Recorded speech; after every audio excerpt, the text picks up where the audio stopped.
આજે લોસ એન્જલસની ધરતી પર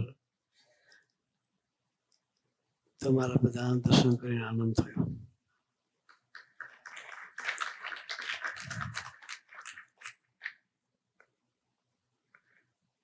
આનંદ સ્વામીએ સરસ ગોષ્ઠી કરી.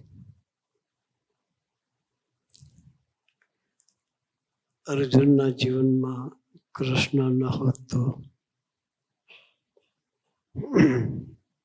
શું થાત? કૃષ્ણ પરમાત્માએ પડે પડે પડે અર્જુનની રક્ષા કરી.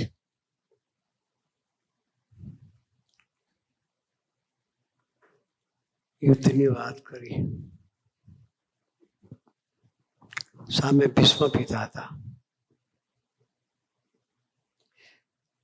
બંનેના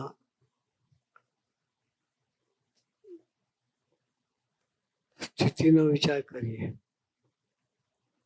ભીષ્મ પિતા શુદ્ધ નૈષ્ટિક બ્રહ્મચર્ય ધારણ કરનાર પુરુષ હતા.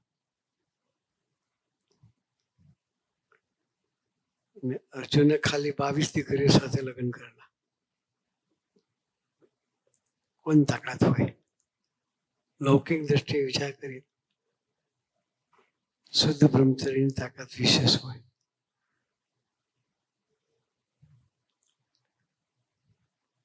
પણ એની જોડે કૃષ્ણ પરમાત્મા હતા.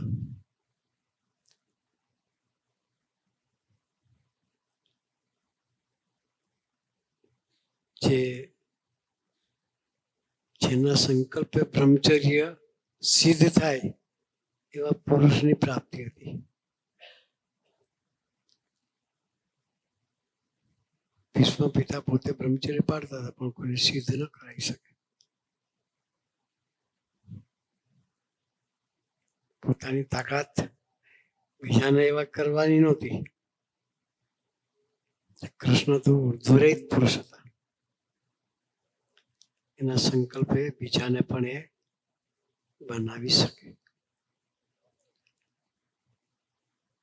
અર્જુન ગમે એવો હતો, એની કોઈ લાયકાત પણ નહોતી, પણ આશરો મજબૂત હતો. ભગવાનને આશરે બેઠા હતા. ભગવાને પડે પડે પડે રક્ષા કરી. આપણને ખબર છે દ્રૌપદીનો સ્વયંવરની વાત.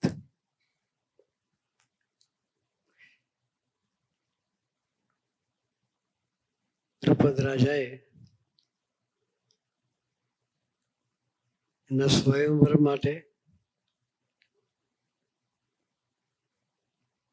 માછલી વીંધવાનું પ્લાનિંગ કરેલું કે જે રાજકુંવર હોય અને માછલી વીંધી દે ને મારી કન્યા પરણાવું.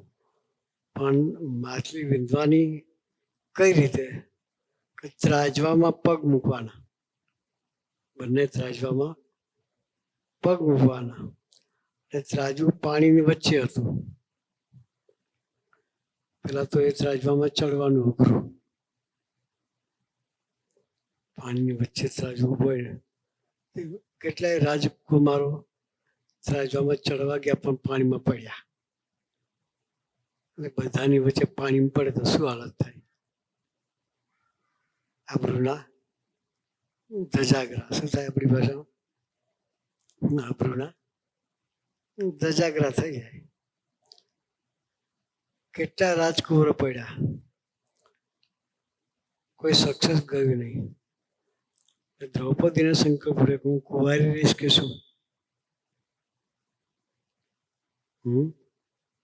કુંવારી રહીશ કે શું? કોઈ આમાં પાસ તો થતું નથી. છેલ્લે 5 પાંડવો બેઠા હતા. કાપડી વેશમાં હતા, રાજકુંવરનો વેશમાં નહોતા. વનવાસ હતો. કાપડી વેશમાં અર્જુન ઉભા થયા.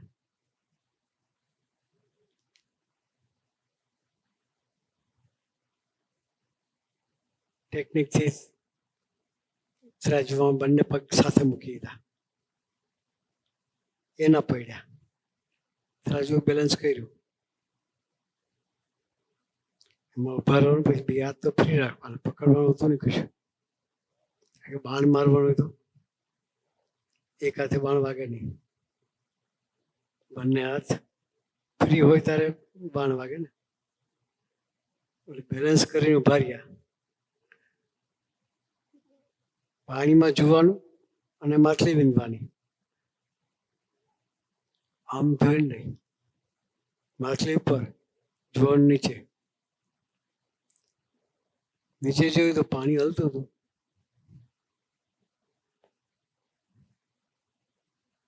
પાણી હલતું હોય તો શું દેખાય? મોડું દેખાય આપણું? ના દેખાય. એને વિચાર આવ્યો, હું ચડી તો ગયો, પણ કે પાણીમાં જોવાનું, માછલું દેખાતું નહીં તો આંખ કીધી વીંધવાની. છેલ્લે કોણ યાદ આવે? છેલ્લે યાદ કોણ આવે? ભગવાન યાદ આવે.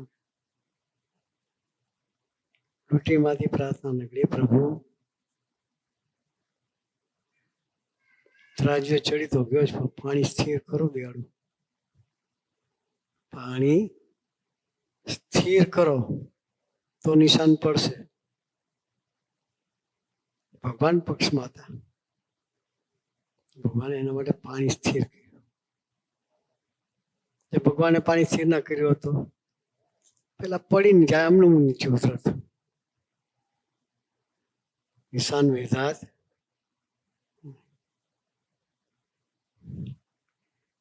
અર્જુનના જીવનમાં કૃષ્ણ ના હોત તો કોઈ જગ્યાએ સક્સેસ ના થાય.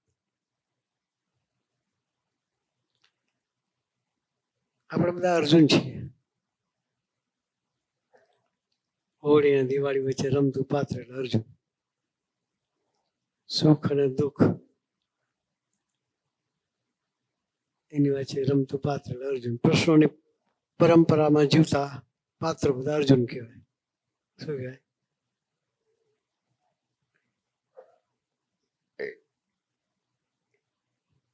એવી પરિસ્થિતિમાં નિશ્ચિંતાથી જીવવું હોય તો સ્વામી કહ્યું,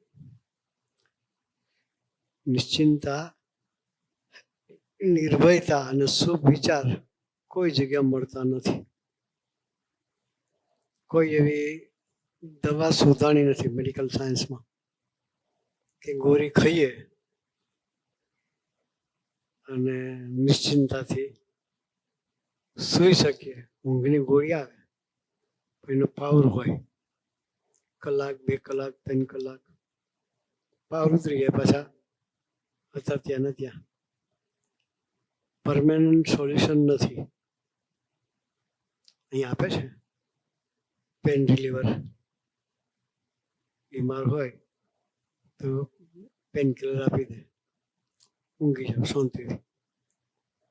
સોલ્યુશન નથી. એની કોઈ દવા શોધાણી નથી. નિશ્ચિંતા, નિર્ભયતા કે સુવિચાર.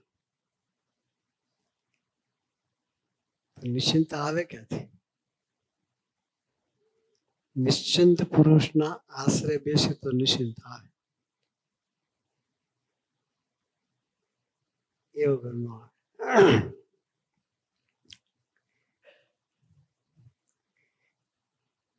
ડોક્ટરને નાની આપણે કોઈ ફૂલ્લી જેવું થયું હોય, અહીં શું કે ને, ફૂલ્લીને ગાંઠ થઈ ગયું, શું કે ને, ટ્યુમર થયું. ડોક્ટર કે ઓપરેશન કરવું પડશે. પછી કે બાયોપ્સી કરાવવાનું કે ડોક્ટર કે બાયોપ્સી કરાવી પડશે. બાયોપ્સી સુધા આવે ને તો આપણા 50% ઘાયલ થઈ જાય. કેન્સર હશે એટલે ડોક્ટર બાયોપ્સી કરવાનું કહેતા હશે. ડૉક્ટર બાયોપ્સી કરાવે, ટ્યુમર નીકળે એટલે બાયોપ્સી કરાવે છે. એમાં કેન્સર હોય કે ના હોય પણ બાયોપ્સી કરવાનું કહે. ત્યારથી આપણે 50% ઢીલા પડી છીએ. ને કેન્સર નીકળે તો કેન્સલ ગયો, રન જે લ થઈ જાય, કેન્સર ને કેન્સર લ થઈ જાય ગયો કે હું નહીં જવું, ભાંગી જ જઈએ. એવી પરિસ્થિતિમાં નિશ્ચિંતતા પ્રગટે તો પ્રગટે હો, ભગવાનનો આશરો હોય તો પ્રગટે. મંદિરમાં એક દીકરાને કેન્સર થયું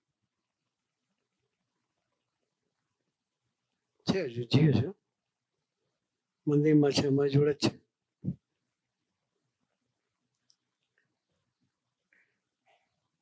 વાઘોડિયા પારુમાં દવાખાનું કે વાઘોડિયા કેન્સર વાળું, હા, ગોરજ આશ્રમમાં દવાખાનું છે, કેન્સર ઇન્સ્ટિટ્યૂટ.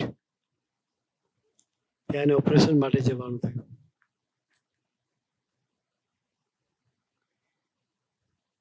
આપણે દાખલ થઈ શું થાય? ઓપરેશન માટે દાખલ થવાનું થાય શું થાય? એક છોકરો એની જોડે સેવામાં હાથે હતો, 2 જણા ગયા. આગલે દિવસે બધું પેપર વર્ક ને બધું કરે, બધું પતી ગયું. પછી ઓપરેશન કરતા પહેલા જે જગ્યાએ ઓપરેશન કરે ત્યાં ક્લીન શેવ કરે એ ભાગ પર. ત્યાં સ્પેશિયલ એના ક્લીન કરનાર માણસો હોય. એને આ રૂમમાં પેશન્ટ છે અને આ જગ્યાએ તમારે ક્લીન કરવાનું છે. પેલો રૂમમાં ગયો, 2 છોકરા બેઠેલા, પૂછ્યું કે પેશન્ટ કોણ છે? બાકી પૂછવાનું હોય નહીં, પેશન્ટ એની જાતે જ ખબર પડી જાય આ ભાઈ પેશન્ટ છે. 2 છોકરા બેઠેલા પૂછ્યું પેશન્ટ કોણ છે? જે દીકરો પેશન્ટ હતો એને કહ્યું હું પેશન્ટ છું. એને લાગ્યું આ મારી મસ્કરી કરે છે. શું લાગ્યું? એને રોજ પેશન્ટ જોતો હોય અને પેશન્ટની હાલત ખ્યાલ હોય, એને આટલી મસ્તીથી કોઈ જવાબ ના આપતું હોય એટલે એને એવું લાગ્યું કે આ મારી મજાક કરે છે, એ પેશન્ટ નથી. એમાંથી કંઈ પેશન્ટ જેવા લાગતા નથી. એટલે જે ક્લીન કરતો એ ત્યાંથી પાછો ડૉક્ટર સાહેબ પાસે ગયો કે સાહેબ એ રૂમમાં ગયો તો કોઈ પેશન્ટ તો છે જ નહીં. છે ને કે ત્યાં 2 તો કે મેં પૂછ્યું તો મને તો હસતા હતા, આનંદ કરતા હતા કે પેશન્ટ જે મને લાગ્યું ને તો કે જે કહે છે ને એ પેશન્ટ છે, તો એને ક્લીન કરી નાખે, પૂછવા ના રહેશ કે. તો કે સાહેબ અત્યાર સુધીના પેશન્ટો જોયા છે, આટલી મસ્તી કોઈની જોઈ નથી કે. તો કે મસ્તી જુદી, એ લોકોનું રીઝન જુદું છે મસ્તીમાં છે એનું. ડૉક્ટરે કહ્યું એ મસ્તીમાં છે એનું કારણ જુદું છે કે એને હરિપ્રસાદ સ્વામી મળ્યા છે.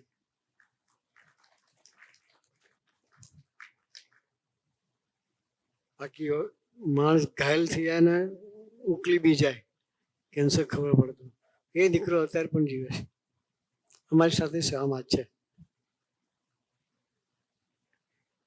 એ નિશ્ચિંતા છે, એ બજારમાં નહીં મળતી. ત્યાં આશરો જોઈએ, જેને જેનો આશરો એને એની લાજ.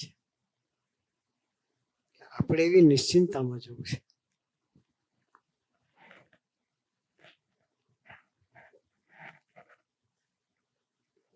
એવી નિર્ભયતાથી જીવન જીવવું છે.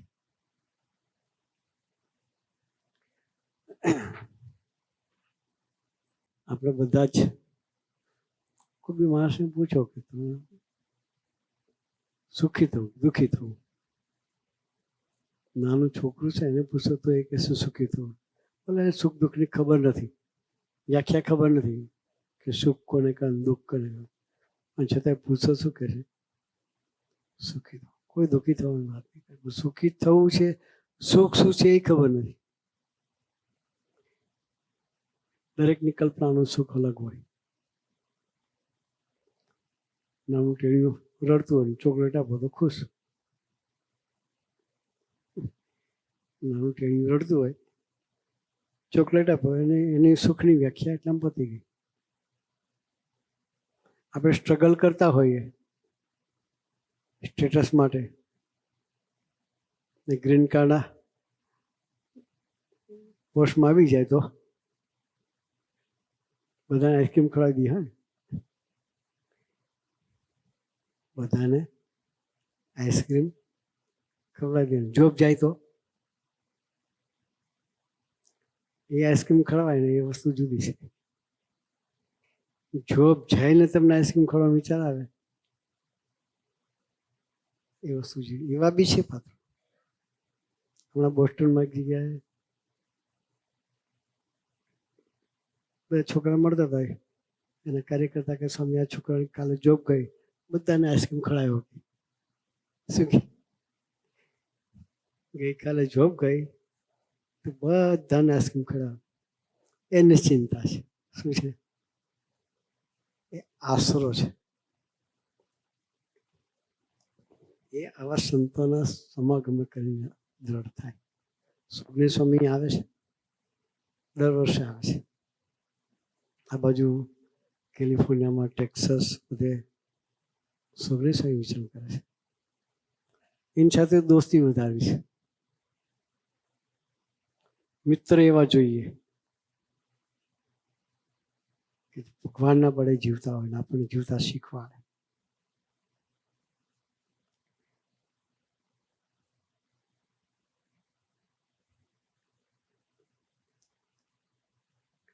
એટલે આપણે એવી નિશ્ચિંતાથી જીવન જીવવું છે. જોબ જાય તો ટેન્શન જાય, ટેન્શનમાં રહેવાની કાંઈ જરૂર નથી. ભગવાનને માથે પડીને જીવીએ તો નિશ્ચિંતા પ્રગટે. તો સરસનો યોગ થયો છે આપણને. આવો સરસનો સત્સંગ મળ્યો છે. એ સત્સંગના સથવારે સંતોની સાથે મૈત્રી કરી આપણે પણ એવી નિશ્ચિંતાથી જીવન જીવવું છે. તો વિશેષ કોઈ વાત નથી કરી. તમારા બધાને દર્શન થયા, ખૂબ આનંદ થયો.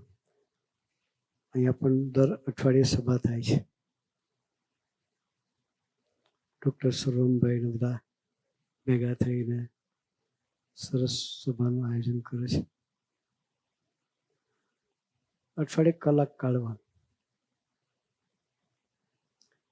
એ અઠવાડિયાની કલાક આપણને નિશ્ચિંતામાં લઈ જશે. કોઈ દવા રહી? આ દવાના પૈસા નહીં આપવા પડે. તમારે પૈસા આપવા પડે એવા નથી. ટાઈમ 1 કલાક સત્સંગ કરી તો નિશ્ચિંતા, નિર્ભયતા અને શુભ વિચારમાં પ્રભુ આપણને લઈ જાય. બાકી બજારમાં વસ્તુ મળતી નથી. યોગીજી માં તો કહેતા કે 25,000 રૂપિયાની આવક થતી હોય. આ વાત યોગીમાં જે બોલે 75 વર્ષ પહેલાની વાત કરું છું, અત્યારના 25,000 નહીં. 75 વર્ષ પહેલાના 25,000 હોય, 25,000 રૂપિયાની આવક થતી હોય એ જતી કરીને પણ અઠવાડિયે કલાક એક સત્સંગ માટે કાઢવો. આ યોગી મહારાજની આજ્ઞા. યોગી મહારાજે શું જોયું હશે કે આવી વાત કરી? 25,000ની મહિને સેલરી ના હોય એટલે કલાકનું યુગમાં જ કહેતો હતો.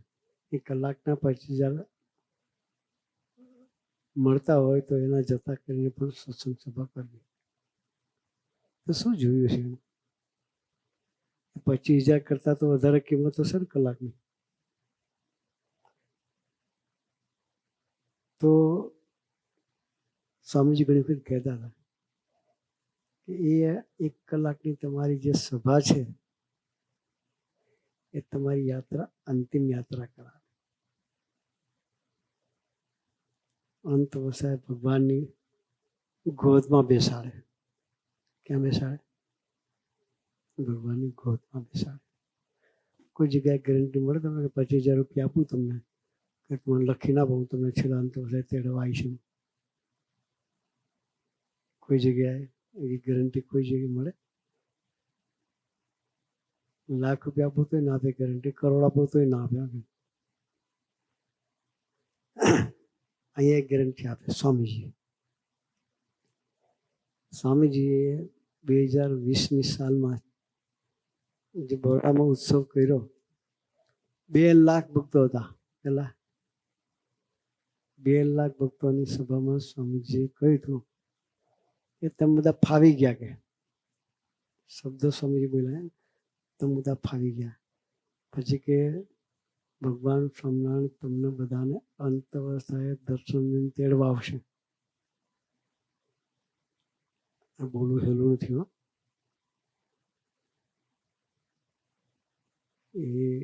એની તાકાત છે. અને એવા હજારો સ્વામીજીએ અનુભવ કરાયા છે.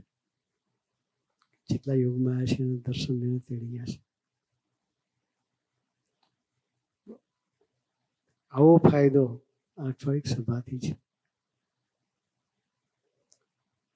તો નિશ્ચિંતા નિર્ભયતા વાળું જીવન. અંત અવસ્થાએ ભગવાન દર્શન લઈને તેડી જાય. બાકી અંત અવસ્થાએ તો જીવ ક્યાં હોય? વિચાર કરીએ. એક કાકા બીમાર હતા, 3 દીકરાઓ. છેલ્લા ટાઈમ ગણાતો હતો એટલે દીકરાઓ ચારે બાજુ ખાટલાની આજુબાજુ ઊભા હતા.